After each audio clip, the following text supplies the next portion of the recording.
Tu as souffert, depuis longtemps, depuis très longtemps même. Et à un moment, parce qu'il fallait bien trouver quelque chose pour tenir, tu as trouvé une explication. Cette souffrance a un sens. Elle te forge, elle te rend plus forte, plus profonde, plus sage que ceux qui n'ont pas traversé ce que tu as traversé. Et quelque part, elle te destine à quelque chose. Une mission, une raison d'être plus grande, plus éveillée.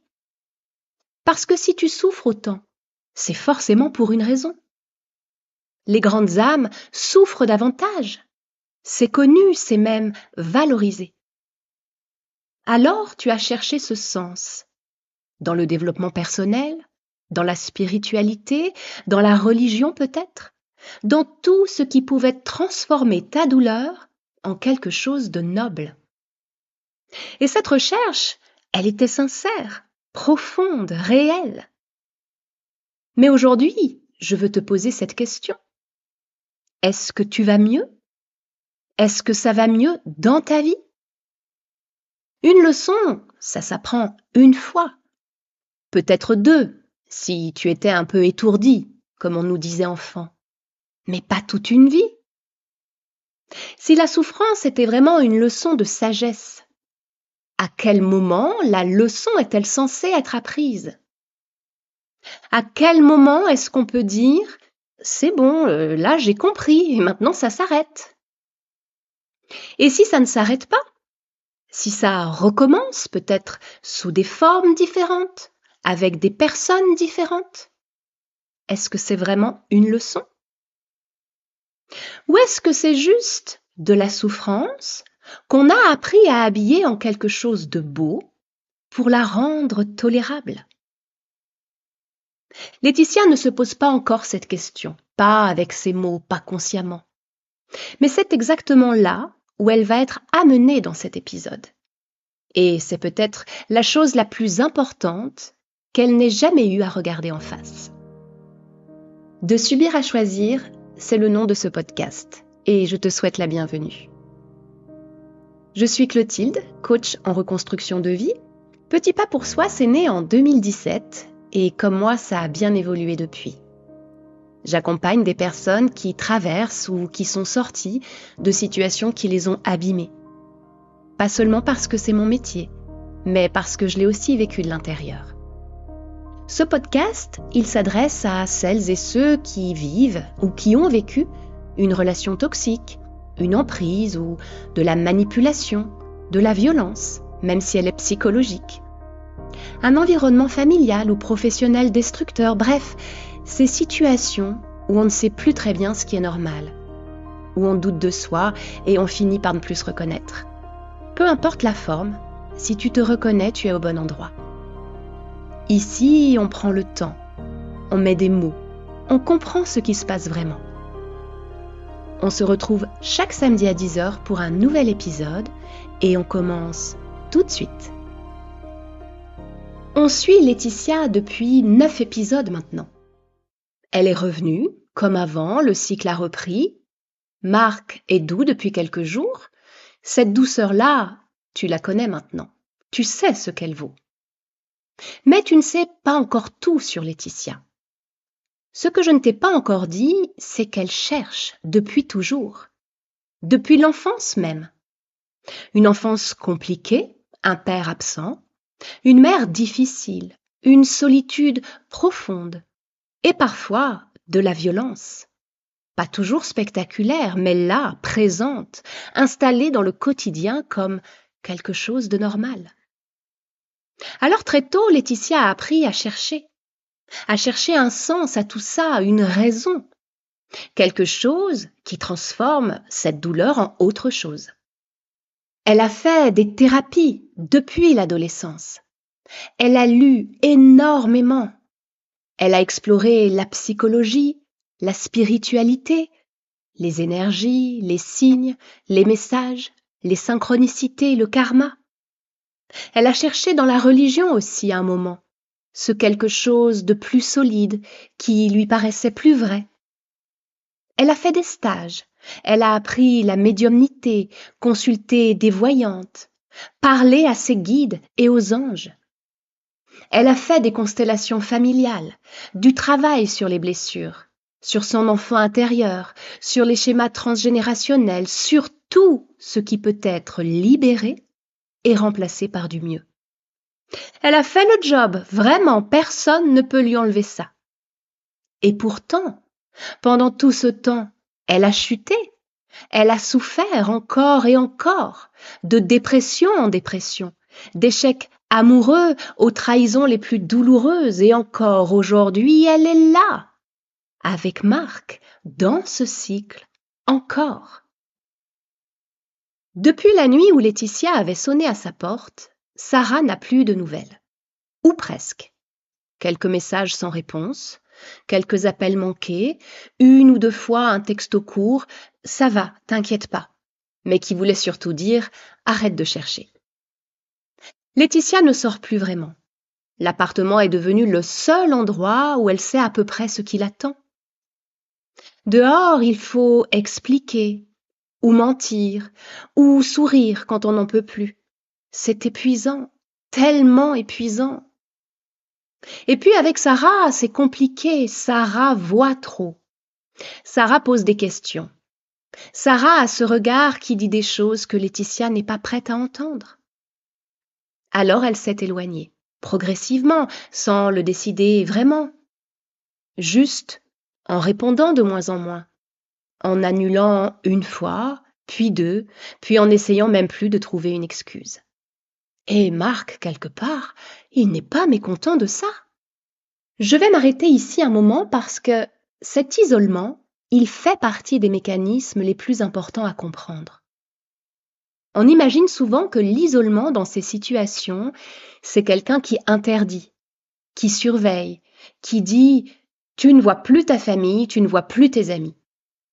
Alors parfois c'est ça, mais souvent c'est beaucoup plus subtil. C'est un isolement qui s'installe tout seul, que la personne construit elle-même sans s'en rendre compte parce que c'est devenu le seul moyen de gérer. Voir des gens, ça demande de l'énergie. Une énergie que Laetitia n'a plus parce que tout ce qui lui reste, elle le dépense à surveiller, à anticiper, à gérer l'atmosphère à la maison. Voir des gens, ça crée un miroir. Et ce miroir devient insupportable quand on ne veut pas encore voir ce qu'il reflète. Voir des gens, ça oblige à exister en dehors de la relation. Et quand la relation a pris toute la place, on ne sait plus très bien comment faire ça. Alors on s'efface. On disparaît doucement, pas parce qu'on le choisit vraiment, parce que c'est le chemin de moindre résistance quand on n'a plus rien en réserve. Et l'autre, consciemment ou non, laisse faire et parfois même encourage. Parce qu'une personne isolée a beaucoup moins de ressources pour partir. Sarah, elle n'a pas lâché. Elle a attendu, elle a respecté le silence. Mais un matin, elle a envoyé un message différent des autres. Pas « Comment tu vas ?» Pas « On se voit quand ?» Juste « Je viens te voir jeudi, je serai juste à côté. Dis-moi si tu préfères le matin ou l'après-midi. » Laetitia a regardé ce message longtemps. Elle a failli répondre « Non, pas cette semaine ». Elle a même commencé à taper une excuse. Et puis elle ne l'a pas envoyé. Elle ne sait pas pourquoi. Peut-être cette part d'elle qui cherchait encore, malgré tout. Sarah est venue le jeudi après-midi, avec du thé et un gâteau, sans intention apparente, juste là. Et c'est dans ce salon, dans cette lumière de fin de journée, que quelque chose s'est dit. Sarah ne commence pas par les questions, elle s'installe. Elle regarde Laetitia et elle dit simplement « Tu m'as manqué ». Pas de reproche, pas de « Pourquoi tu ne répondais plus ?» Juste ça. Et quelque chose dans cette phrase, cette simplicité, cette absence de jugement fait que Laetitia se détend un tout petit peu. Juste un tout petit peu. Elle parle de choses légères d'abord et puis Sarah dit quelque chose. Prudemment, en choisissant chaque mot. Elle dit qu'elle s'inquiète, qu'elle voit quelque chose qui ne va pas depuis cette nuit, depuis bien avant. Elle dit que Laetitia ne ressemble plus à Laetitia. Cette façon qu'elle a de surveiller son téléphone, même là, maintenant, pendant qu'elle parle. Cette tension qui ne part jamais. Cette façon de peser chaque mot avant de le dire, même avec elle, même avec Sarah qui la connaît depuis 20 ans. Et l'enfant. Sarah dit que l'enfant lui semble tendu lui aussi, que quelque chose dans son regard ne devrait pas être là à cet âge. Et Laetitia se braque immédiatement. Elle défend. Les mots sortent tout seuls, tellement répétés qu'ils ne demandent plus aucun effort. Non mais Marc fait des efforts. La période est difficile pour tout le monde. Toutes les relations ont leurs moments compliqués. Et puis l'enfant va bien, très bien, tout va bien. Sarah ne répond pas, elle la regarde, avec cette façon qu'ont les gens qui nous aiment vraiment, sans insister, sans juger, juste présente. Les yeux qui disent « je t'entends mais je ne te crois pas vraiment ». Et dans ce silence, quelque chose se fissure. Laetitia entend ses propres mots résonner dans le vide. Et pour la première fois, elle les entend vraiment, pas comme des arguments, comme un disque rayé. Comme quelque chose qu'elle récite depuis si longtemps qu'elle ne sait même plus si elle y croit encore. Et une pensée surgit, petite, inconfortable, très vite chassée. Je crois que je ne défends pas Marc, je défends l'idée que tout ça n'aura pas été pour rien. Sarah reste encore un moment, elle ne parle plus vraiment de Marc, et avant de partir, discrètement, sans en faire un événement, elle glisse un prénom et un numéro sur un bout de papier. Une femme spécialisée dans ces situations. Juste au cas où tu n'es pas obligée. Laetitia prend le papier, elle ne dit rien. Ce bout de papier, Laetitia ne le jette pas. Elle ne sait pas pourquoi, elle le pose sur la table de nuit, glissé dans un livre. Elle le regarde le soir, avant de dormir. Les jours passent, Marc est là, le cycle continue, une tension, une accalmie, une remarque, un silence, des cris. Ce rythme-là qu'elle connaît par cœur maintenant, tellement par cœur qu'elle ne le voit presque plus, il fait partie du décor. Comme le bruit de la circulation dehors qu'on n'entend plus à force. Mais quelque chose a changé depuis la visite de Sarah. Pas dans la situation, en elle. Cette pensée qui avait surgi. Je ne défends pas Marc, je défends l'idée que tout ça n'aura pas été pour rien. Elle ne part pas. Elle revient la nuit surtout. Dans ces moments entre le sommeil et l'éveil, où la tête ne ment plus vraiment. Et une nuit, à 3 heures du matin, Laetitia est là, les yeux ouverts dans le noir. Marc dort, l'enfant dort, tout dort. Et elle pense à quelque chose qu'elle n'avait jamais vraiment osé formuler aussi clairement. J'ai cherché toute ma vie. J'ai tout essayé, toutes les thérapies, tous les livres, toutes les pratiques, et je suis là, à 3 heures du matin, à me demander ce que je fais de ma vie. Pas avec colère, pas avec désespoir non plus. Avec une fatigue très profonde. La fatigue de quelqu'un qui a couru longtemps dans la mauvaise direction sans le savoir. Le lendemain matin, Marc est parti tôt. L'enfant est à la crèche. Laetitia prend le bout de papier sous le livre. Elle regarde le numéro longtemps et elle appelle. Elle ne sait pas quoi dire. Elle commence par « Je ne sais même pas vraiment pourquoi j'appelle. Je pense que ma relation est compliquée. J'ai déjà fait tellement de thérapie, tellement de travail sur moi et je me retrouve quand même là, encore. » La coach l'écoute et puis elle pose une question simple, directe. Est-ce que tu es en sécurité chez toi, toi et l'enfant, là, maintenant? Laetitia est surprise, personne ne lui avait jamais posé cette question aussi directement. Pas ses thérapeutes précédents, pas ses médecins, pas ses amis. Elle réfléchit honnêtement. Pas de violence physique, pas de danger immédiat. Oui, elle est en sécurité dans ce sens-là. Elles conviennent alors d'un premier rendez-vous. Les séances commencent et ce qui se passe, Laetitia ne s'y attendait pas vraiment. La coach ne parle pas de Marc, elle parle de Laetitia. Pas de ses blessures, elle les connaît par cœur. Elle les a travaillées dans tous les sens depuis des années, mais de quelque chose de plus profond, de ce qui existait avant les blessures, en dehors des blessures, de ce qu'elle a oublié d'elle-même. Semaine après semaine, quelque chose se dépose. La première semaine, Laetitia comprend qu'elle ne défendait pas Marc ce jour-là avec Sarah. Elle défendait ce qu'elle avait construit. Cette image de la famille qu'elle n'avait jamais eue et qu'elle s'était juré de donner à son enfant. Ce n'est pas la même chose. Et cette distinction, elle change tout. La deuxième semaine, elle commence à voir comment elle a appris très tôt que l'amour se méritait, que l'amour était conditionnel, que pour être aimé, il fallait surveiller, anticiper, s'adapter, et qu'avec Marc, elle fait exactement la même chose.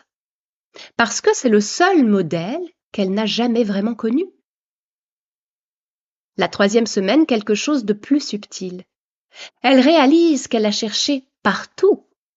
Des années de thérapie, de spiritualité, de recherche, mais toujours vers l'extérieur. Toujours vers quelque chose ou quelqu'un qui allait lui dire qui elle était, ce qu'elle valait, ce qu'elle devait faire. Et que jamais, vraiment jamais, elle n'avait cherché en elle. Pas dans ses blessures, dans ce qui existait au-delà des blessures. La quatrième semaine, le brouillard commence à se dissiper. Pas d'un coup, doucement, comme quand les yeux s'habituent à la lumière après une longue obscurité. Elle recommence à ressentir des petites choses d'abord. Une tension dans le corps quand Marc entre dans la pièce, un soulagement quand il sort. Son instinct de mère qui revient, cette façon qu'elle avait de savoir ce dont son enfant avait besoin, avant même qu'il le dise, et qu'elle avait appris à ignorer. Elle recommence à faire confiance à son corps, à ses ressentis, à cette voix intérieure qu'elle avait tellement appris à faire taire. Laetitia remarque qu'elle ne parle plus de Marc dans ses séances. Elle parle d'elle, de ce qu'elle a appris à faire de sa sensibilité, de cette façon qu'elle a de tout donner sans jamais vraiment recevoir, et de trouver ça normal, de ce discernement qu'elle a perdu si progressivement qu'elle ne sait même plus quand ça a commencé. Et quelque chose change dans sa façon de rentrer chez elle. Elle voit, comme de l'extérieur. Elle voit la façon dont elle vérifie son téléphone avant de répondre à un message. Comment elle choisit ses mots avant de parler. Comment l'enfant se fiche parfois quand Marc entre dans une pièce. Elle voit, calmement, clairement. Et un soir, Marc dit quelque chose, une remarque ordinaire du genre qu'il disait depuis des années. Et au lieu de réagir, de se mettre en colère ou de s'adapter, de minimiser, de chercher comment désamorcer, Laetitia reste là. Elle le regarde en silence, presque avec curiosité. N'ayant pas de réponse, Marc revient à la charge en lui répétant encore que son humeur n'est plus supportable, que ça influence aussi sur l'enfant. Et là, il lâche. « Tu te souviens de ce message que tu m'as envoyé ?» Avec ce regard, ce ton, comme si c'était une preuve de quelque chose, une preuve d'instabilité, de fragilité excessive, de comportement difficile. Et Laetitia réalise quelque chose de glaçant. Ce message, elle l'avait envoyé dans un moment de vraie détresse. Une nuit dans le canapé, dans le noir. Un de ces messages qu'on n'envoie que quand on est vraiment au fond. Et lui, il l'a gardé, il l'a stocké comme un outil. Et là, tout s'éclaire d'un coup. Le téléphone retourné depuis le début. Les questions innocentes qui revenaient toujours, qui cartographiaient sa vie sans qu'elle s'en rende compte. L'administratif proposé au bon moment, quand elle était épuisée et reconnaissante. Les messages incessants quand elle travaillait, pas pour avoir une réponse, pour l'interrompre. Les messages vocaux avec les pleurs de l'enfant quand elle sortait, pas par inquiétude, pour la faire entrer. Rien n'était de la maladresse, rien n'était de la naïveté, rien n'était un hasard. Tout a été calculé, depuis le début, anticipé, organisé. Pas dans un bureau avec un plan écrit, mais avec cette intelligence froide que certains ont. Cette façon de lire les gens, de repérer leurs failles et de les utiliser au moment opportun. Marc n'est pas naïf, Marc n'est pas maladroit, Marc n'est pas une victime. Marc sait exactement ce qu'il fait et il l'a toujours su. Et Laetitia comprend enfin. Ce soir-là, le canapé, le message envoyé dans le noir, l'attente, ce silence. Il n'était pas endormi. Ce n'est pas qu'il n'avait pas vu. Il avait vu et il avait choisi de ne pas bouger. Parce que quand quelqu'un, capable de construire ce personnage depuis le début, capable de refléter exactement ce qu'elle avait besoin de voir pour tomber, est capable de tout calculer, même ça, même le silence cette nuit-là. Et cette pensée, elle ouvre quelque chose de bien plus grand. S'il est capable de ça, de quoi d'autre est-il capable? À ce moment-là, quelque chose se dit en elle, simplement, froidement. Je ne veux plus de ça. Pas de colère, pas de désespoir, une certitude, tranquille, irréversible. Je vais te parler directement maintenant, comme j'ai l'habitude de le faire. Peut-être que toi aussi, tu cherches depuis longtemps. Dans les thérapies, dans les livres, dans la spiritualité, dans la religion, dans tout ce qui promettait d'expliquer pourquoi tu souffres autant malgré tout ce que tu fais. Peut-être que toi aussi, tu t'es raconté que cette souffrance avait un sens, qu'elle te préparait à quelque chose, qu'elle faisait de toi quelqu'un de plus profond, de plus sage, de plus conscient. Et peut-être que cette histoire, elle t'a permis de tenir longtemps. Mais est-ce qu'elle t'a permis d'aller vraiment mieux? Ce que Laetitia a compris, ce n'est pas qu'elle avait tort de chercher, c'est qu'elle cherchait toujours à l'extérieur d'elle-même, toujours quelque chose ou quelqu'un pour lui dire qui elle était, ce qu'elle valait et ce qu'elle devait faire. Mais la réponse n'est pas là. Elle a toujours été en toi, au-delà des blessures, avant les thérapies, avant tout ça. Et la retrouver, c'est possible, vraiment. Laetitia a vu, et quelque chose d'irréversible s'est produit. Elle n'est pas encore partie. Partir, ça se prépare, concrètement, en sécurité, et c'est exactement ce dont on va parler dans le prochain épisode. Comment on prépare? Comment on continue à vivre dans les situations pendant qu'on prépare? Et comment on fait ça sans se mettre en danger? Si tu te reconnais dans ce que Laetitia traverse, tu n'as pas à rester seule avec ça.